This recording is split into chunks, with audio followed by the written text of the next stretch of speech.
नमस्कार दोस्तों, संदीप यादव जी के गुरु यूट्यूब चैनल में आपका स्वागत है। दोस्तों, अपन बात कर रहे हैं राजस्थान का भूगोल। राजस्थान की ज्योग्राफी में फिजिकल स्ट्रक्चर चल रहा है, भौतिक स्वरूप। आज भौतिक स्वरूप का सबसे अंतिम पार्ट पढ़ रहे हैं, उत्तरी पश्चिमी मरुस्थलीय प्रदेश। बहुत छोटा सा पार्ट है, समझने की कोशिश करना। आइए शुरुआत करते हैं। देखिए दोस्तों, अपन बात कर रहे हैं दक्षिणी पूर्वी पठारी प्रदेश। ये अपना राजस्थान है। आपने पढ़ा कि राजस्थान को अध्ययन की दृष्टि से 4 भौतिक प्रदेशों में बांटा है। सबसे पहले अपन ने पढ़ा था नंबर 1 पे उत्तरी पश्चिमी मरुस्थलीय प्रदेश, नंबर 2 पे पढ़ा था अपन ने मध्य अरावली पर्वतीय प्रदेश, 3 पे पढ़ा पूर्वी मैदानी प्रदेश। आज अपन चौथे नंबर पर पढ़ रहे हैं ये भाग, और ये है राजस्थान का दक्षिणी पूर्वी पठारी प्रदेश। क्लियर?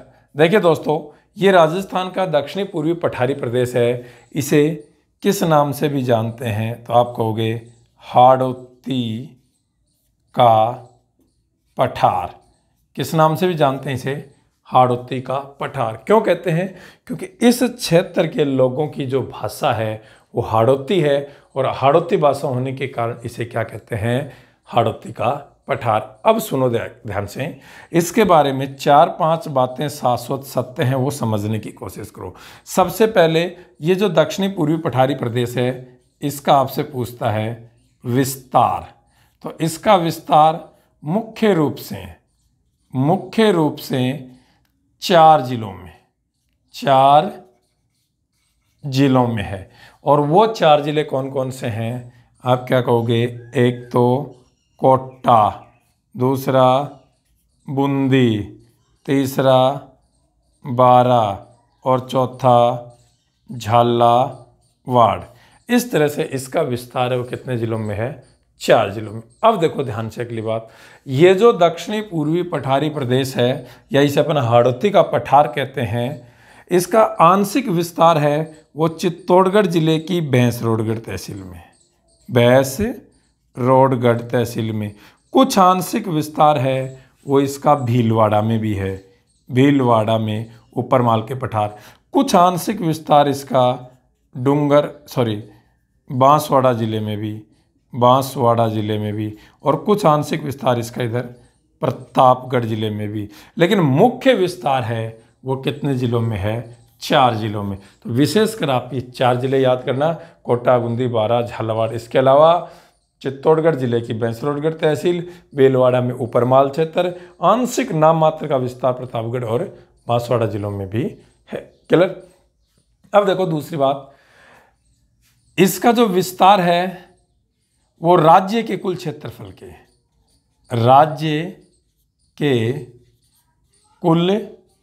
6.89% भाग, यानी कि लगभग 7% भाग पर है। इसका विस्तार है वो राज्य के कुल क्षेत्रफल के 7% भाग पर है। यहाँ राज्य की कुल जनसंख्या की बात करें तो यहाँ राज्य की कुल जनसंख्या का 11% भाग निवास करता है। क्लियर? अब देखो, इस दक्षिणी पूर्वी पठारी प्रदेश की जलवायु की बात करें, जलवायु, तो दोस्तों यहाँ की जलवायु है वो अति आर्द्र जलवायु है, अति आर्द्र जलवायु है। क्लियर? फिर देखो यहाँ पे बात करें वनस्पति की। किसकी बात करें? वनस्पति। तो यहाँ पर जो वनस्पति पाई जाती है वो सवाना प्रकार की वनस्पति पाई जाती है। सवाना प्रकार की वनस्पति, जो चौड़े पत्ते वाले पेड़ होते हैं उनको अपन कहते हैं, सागवान के जो पेड़ होते हैं उनको अपन सवाना प्रकार की वनस्पति। फिर यहाँ पे आपसे बात करें वार्षिक वर्षा का औसत, तो यहाँ 80 से 120 सेंटीमीटर वार्षिक वर्षा होती है। क्लियर? फिर बात कर ले इस दक्षिणी पूर्वी पठारी प्रदेश में मिट्टी को लेकर। किसको लेकर? मिट्टी। तो इस क्षेत्र की जो मिट्टी है वो पाई जाती है मध्यम काली मिट्टी। कैसी मिट्टी? मध्यम काली मिट्टी। तो ये तो इसके बारे में थी शाश्वत सत्य बातें। ठीक है, अब देखिए दोस्तों, ये जो आड़ती का पठार या राजस्थान का दक्षिणी पूर्वी पठारी प्रदेश है, यदि इसको अपन भारत के संदर्भ में देखें, किसके संदर्भ में? भारत के संदर्भ में देखें तो ये मालवा का पठार फैला हुआ है इधर। ये कौन सा पठार फैला हुआ है? मालवा का पठार। और मालवा के पठार का ये एक भाग है। और मालवा का जो पठार है, ये मालवा का पठार है, ये भारत के दक्षिणी प्राय द्वीपीय पठार के अंतर्गत आता है। तो ध्यान से सुनना, दक्षिणी पूर्वी पठारी प्रदेश हाड़ौती का पठार है, ये भारत में मालवा के पठार का एक भाग है। अर्थात यदि भारत के संदर्भ में अपन बात करें तो ये दक्षिणी प्राय द्वीपीय पठार के अंतर्गत आता है। और ये जो दक्षिणी प्रायद्वीपीय पठारी क्षेत्र है, ये कौन से भूखंड का अवशेष है? तो क्या कहोगे? गोंडवाना लैंड भूखंड का अवशेष है। तो ध्यान रखना, आपसे पूछे कि राजस्थान का दक्षिणी पूर्वी पठारी प्रदेश या हाड़ौती का पठार है, ये कौन से भूखंड का अवशेष है? तो आप क्या कहोगे? गोंडवाना लैंड भूखंड का अवशेष है। क्लियर? इसके बाद देखो और यहाँ से क्या क्या बातें करेगा। अब ये जो मालवा का पठार है, मालवा का पठार है, ये ज्वालामुखी क्रिया से निर्मित पठार है। कैसा पठार है? ज्वालामुखी क्रिया से निर्मित। अब देखो, ये अपनी सरफेस है, ये पृथ्वी के भूगर्भ में मैग्मा चेंबर है। यहाँ क्या पाया जाता है? मैग्मा। जब ये मैग्मा बाहर निकलता है तो अपन इसे क्या कहते हैं? लावा। और इस क्रिया को कहते हैं ज्वालामुखी क्रिया। और ज्वालामुखी क्रिया से लावा जम जाता है ऐसे और फैल जाता है और धीरे धीरे ठंडा होकर जम गया और ये कठोर चट्टान का रूप ले लेता है। तो ज्वालामुखी उद्गार से निकले लावे के ठंडे होकर जमने से जो चट्टानें बनती हैं, उन चट्टानों को कहते हैं बेसाल्ट चट्टानें। क्या कहते हैं? बेसाल्ट चट्टानें। तो ध्यान रखना, आपसे पूछ ले हाड़ौती का पठार या मालवा के पठार में कौन सी चट्टानों की प्रधानता है, तो आप क्या कहोगे?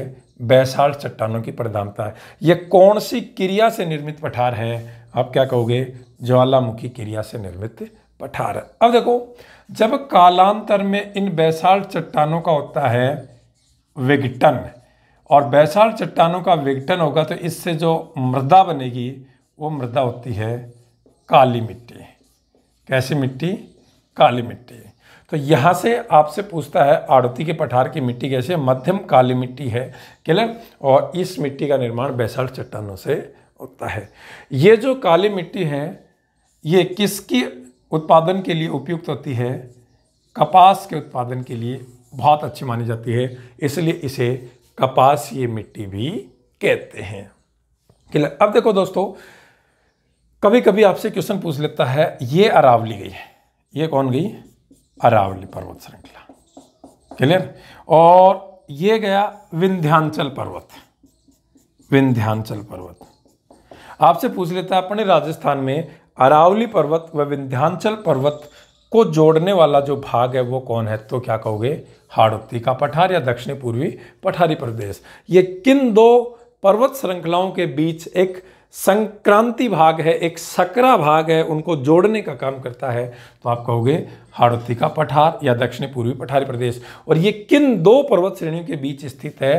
तो इधर तो अरावली पर्वत श्रृंखला और इधर ये है विंध्याचल पर्वत। क्लियर? अब सुनो ध्यान से, इसके बारे में 3-4 बातें और हैं। एक बहुत ही इंपॉर्टेंट क्वेश्चन पूछा जाता है, उसको समझने की कोशिश करना। ये जो आड़ती का पठार है, इस पर बहने वाली नदियां इस तरह से बहती हैं सारी। इसकी प्रमुख नदी है चंबल, ये, और इस पठार का ये उत्तरी सिरा है और ये दक्षिणी सिरा। तो आपसे पूछे कि आड़ती के पठार का सामान्य ढाल किस दिशा से किस दिशा में है, तो आप कहोगे दक्षिण से उत्तर की ओर इसका सामान्य ढाल है। लेकिन इसकी ऊपरी जो सरफेस है वो अस्पष्ट है, उबड़ खाबड़ है। तो यहां से क्वेश्चन पुटअप होता है और वो क्वेश्चन क्या बनता है, सुनना ध्यान से, 1 मिनट ये हटा देते हैं, कि राजस्थान के भौतिक प्रदेशों में सर्वाधिक अस्पष्ट अधर प्रवाह क्षेत्र के अंतर्गत आने वाला भाग कौन सा है। ठीक है, क्वेश्चन क्या पूछता है, राजस्थान के भौतिक प्रदेशों में, भौतिक प्रदेशों में सर्वाधिक अस्पष्ट अधर प्रवाह क्षेत्र के अंतर्गत आने वाला भाग कौन सा है। तो सर्वाधिक अस्पष्ट अधर प्रवाह यानी कि जिसकी ऊपरी सरफेस है वो, उसका एक क्लियरेंस नहीं है, क्लियर ढाल नहीं है, नदी कभी इधर जा रही है, कभी इधर जा रही है, कभी इधर जा रही है, अस्पष्ट रूप से बह रही है। लेकिन सामान्य ढाल दक्षिण से उत्तर की ओर है, लेकिन ढाल अस्पष्ट है, तो क्या कहोगे, दक्षिणी पूर्वी पठारी प्रदेश। क्लियर दोस्तों। अब सुनो ध्यान से इसके बारे में, ये राजस्थान में सर्वाधिक वर्षा प्राप्त करने वाला भाग है। राजस्थान में सबसे ज्यादा वर्षा प्राप्त करने वाला भाग है वो है हाड़ौती का पठार। दूसरी बात याद रखना इसके बारे में, यह है यहाँ राजस्थान में सर्वाधिक नदियों के बहाव क्षेत्र वाला भाग है। राजस्थान में सबसे ज़्यादा नदियां हैं वो कौन से भाग में बहती हैं, हाड़ौती भाग में बहती हैं। क्लियर।